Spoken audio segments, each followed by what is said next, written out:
രക്ഷാകര ചരിത്രത്തിന്റെ ചക്രവാളത്തിൽ നീതിസൂര്യനായ ക്രിസ്തു പ്രത്യക്ഷപ്പെടുന്നതിന് മുൻപ് ഉദയനക്ഷത്രമായ മറിയം പ്രത്യക്ഷപ്പെട്ടു.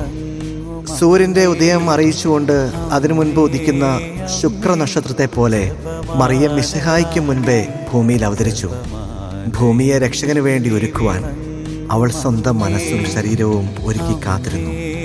ആ കാത്തിരിപ്പിന്റെ കാലവും നാം ജപമാലയിൽ അനുസ്മരിക്കുന്നുണ്ട്.